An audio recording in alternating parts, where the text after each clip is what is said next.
Welcome to episode 3 of my Getting Healthy vlog. I so badly want to say video vlog, but my son made it very clear that that's not right. So welcome back to episode 3 of my Getting Healthy vlog. Today we're going to be discussing the Japanese fad diet called the banana diet. For those of you who don't know, my name is Lindsay. And let's just jump right in. What is the Japanese banana diet? So the idea is to start your day with 1 or 2 ripe bananas and a glass of room temperature water. The rest of your day you eat normally, but lightly. And you avoid eating after 8 p.m. There's absolutely no calorie counting, no complicated rules, just structure and simplicity. So it all started in Japan around 2008 and became a massive trend. The concept, just bananas in the morning, light meals throughout the day, and no late night snacking. Sounds pretty simple, right? But is it sustainable or just another fad? We're gonna find out. This diet exploded in popularity after a Japanese pharmacist and her husband shared it online. It was so simple, affordable, and easy to follow that it went viral. Stores in Japan literally couldn't keep bananas on the shelf. People were drawn to how doable it felt.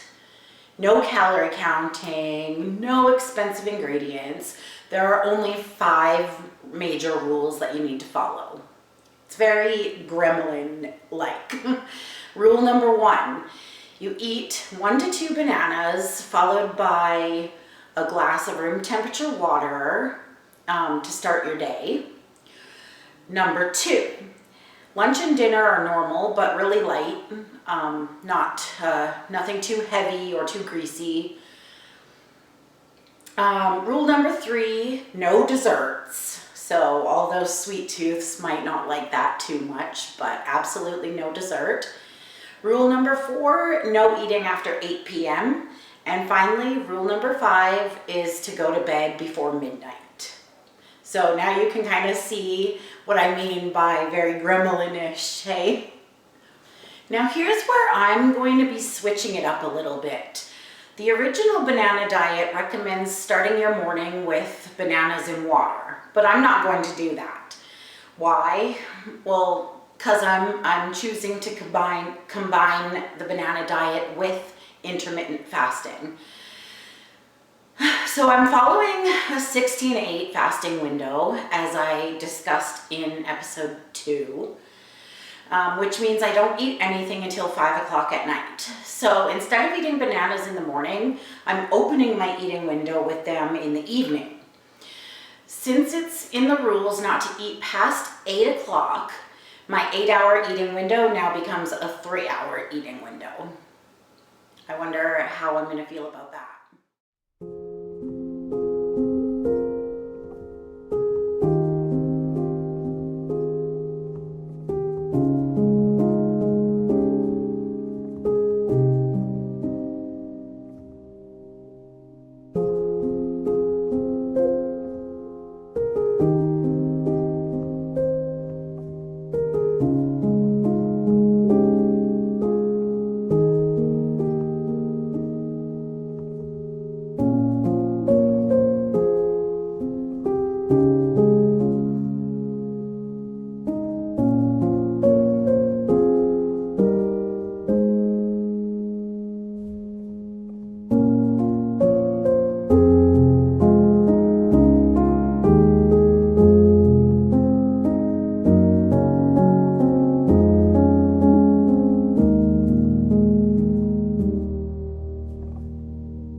For day one's supper, Ricky, if you're watching this video, that was you who just texted interrupting me.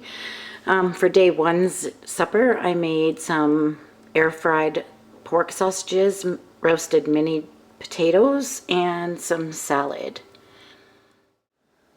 Day one was really hard for me, especially with combining the Japanese banana diet with intermittent fasting, because the banana only satisfied me for 1 hour. So after I was finished with that, at about 6 o'clock, I started to get hungry. So I ended up having my supper at 7. And then the rules of the banana diet is you cannot eat past 8. So I found myself like really hungry. So I didn't really enjoy it, but we're gonna stick with it and just kind of see how things go going forward. I'm basically on my own tonight for supper, guys, so I just made a meat and cheese sandwich. So day 2 was pretty rough because I was, like, that sandwich filled me up. I was really satisfied with that sandwich. It was a big sandwich. But the fact that I knew I was done eating at 8 o'clock kind of made me like have a little freak out in my head. And I ate probably about like 30 Old Dutch ketchup chips. So I was over full and like found that I was overeating. So I don't know, I'm kind of like regretting my decision to pair this banana diet with intermittent fasting, but I'm gonna stick with it for the next 4 days just to get the full experiment and just kind of see how things go with that. But I think only having like basically a 2-hour eating window, because once you eat your banana, then you're supposed to wait a bit before you eat your first meal, which would be considered your lunch. So having only 2 hours to eat, I'm not like I'm putting myself way too far in a calorie deficit that it's actually not healthy, and I'm just not doing really well with it. So we're gonna have to reevaluate this after the 4 days are up, after the next 4 days are up, because I'm not gonna stop now. I'm gonna continue with the experiment. I'm doing this for you. So yeah, we'll see how I feel tomorrow.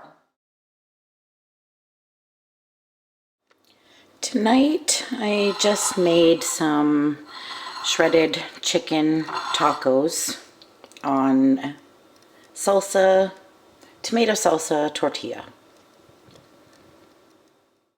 Day 3 was better, and I'll explain why. So I ended up adding an hour to my eating window, so I stopped my eating at 9 p.m. instead of 8 p.m. And the reason why is because like I was feeling really sick with only eating for like 2 hours, because I was finding that I was overeating, and I was giving myself a really bad stomach ache and stuff like that. So I decided that I was gonna add an hour, and at first I felt really guilty because I was like, no, you know, like I'm cheating and I'm not doing it properly for you guys and everything. But at the same time, like as much as I want to test all these theories and stuff, I also need to like take care of myself, which is basically the whole idea of this series in the first place. I'm just taking you guys along with me for the ride, and yeah, like I have to make sure that I stay sane and also healthy. So I just added 1 extra hour. So instead of having basically like a 3-hour eating window, which turns into 2, because like I said before, you have to wait a while after eating the banana before you can eat your next meal. I just extended it. So instead of 2 hours, I now have 3 hours that I can just kind of take my time and eat, and I'm not overdoing it So sorry if any of you are disappointed in me. That's not my intentions. I hope that you guys appreciate the fact that I was honest and told you the truth. I want to be completely transparent through this process, and yeah, thank you guys so much for joining me for all of this, and we'll see how the next 3 days go. Tonight I'm on my own for supper, so I'm just having a leftover chicken taco. This time there's no tomatoes on it, just lettuce and a little bit of cheese and chicken, of course. Then there was about a quarter cup worth of shredded chicken left, so I just added that to the plate as well. So day 4, I was alone, and I kind of let myself down a little bit, I think, because I ended up snacking a little bit, but I still kept my calories below my allowable limit. I didn't eat junk food. I just kind of snacked on some meat and some crackers. But yeah, I think that for next week, I'm going to start counting my own calories and not rely on an app. So I've got 2 more days left to go for this banana diet, but I'm not really a big fan of it. Maybe I can try it again after, like, doing it the proper way, if any of you guys want to see that, and you can just let me know in the comments. But having it paired with intermittent fasting just isn't working for me. I'm not happy. So, but I'm gonna keep going. I've got 2 more days left of it, and then we're going to be switching to our next weight loss method. My husband is at a meeting tonight, which I was supposed to go to, but they're having pizza. They're ordering pizza in. So, and on the banana diet, you cannot have any fatty or greasy foods. So I ended up staying home, missing out on pizza, which I love, for this banana experiment. So I just made a little chicken pasta vegetable bowl, and I also made a salad, so I'll probably have a bowl of that as well. So that's my supper in lieu of the greasy, fatty pizza that I should be having, which I really want, and I'm really bummed about it. Day 5 is over. It was okay. I did a little bit better, although I was super cranky. I was hangry, like big time hangry.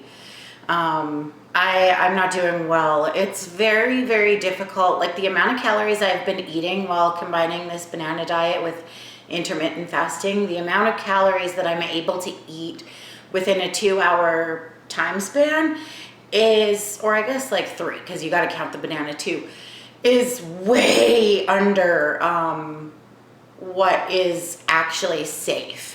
So this, I'm consuming like a dangerously low amount of calories, and it's starting to really have a bad effect on my body. So yeah, we just have 1 more day to go, and then this will be finished. So let's do day 6, guys. Oh my gosh. Sorry for the audio. I got distracted filming for my cooking channel and forgot to record for this video. Had to do a voiceover. Anyway, tonight I made a superfood for the first time. This is vegetable quinoa. Good morning. So today is, you know what day, weigh-in day. I just kind of got up. I did put a little bit of mascara and blush on so I don't look like a complete zombie. But yeah, it's, oh gosh, not even 9 o'clock in the morning yet, but I did sleep in a little. I didn't get up till 8:20, so that's nice. But anyways, yeah, it's weigh-in day, guys, and I'm so thankful that that banana diet paired with intermittent fasting is over. I hated that so much, but we'll get into that, my overall review a little bit later here. But without further ado, let's just get on that scale and weigh ourselves and hope for the best. You guys ready to do this with me? Come on, let's go. Okay guys, so my camera battery actually died, so I have to film this weigh in with my phone, and the audio on here isn't that great, so I apologize in advance. Okay, let's do this. Let's get it set. Okay, let's step on.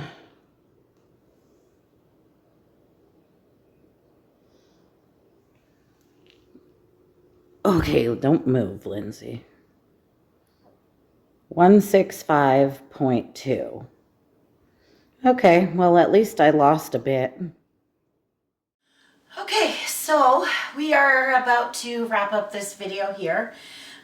So our weigh-in came in at 165.2, I believe.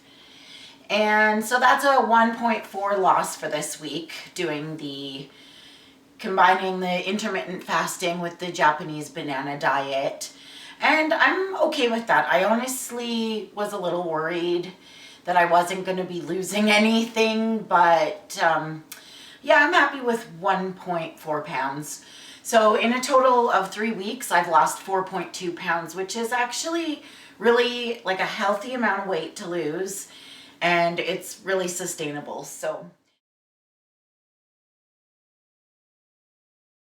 was it worth it? Yeah, I would say so. I mean, I enjoyed doing the experiment for you, and as miserable as it made me, and like the 3 words to describe it was I hated it. But yeah, it was worth it to show, you know, the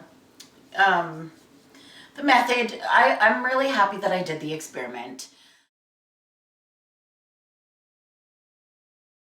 Would I recommend it? Yeah, I would recommend it, honestly. I would suggest giving it a try if you're curious. But the only thing I would recommend is doing the actual original banana diet. Do not try pairing it with intermittent fasting. That sucked so bad. I can't even explain it. But I think the original Japanese banana diet would actually be okay.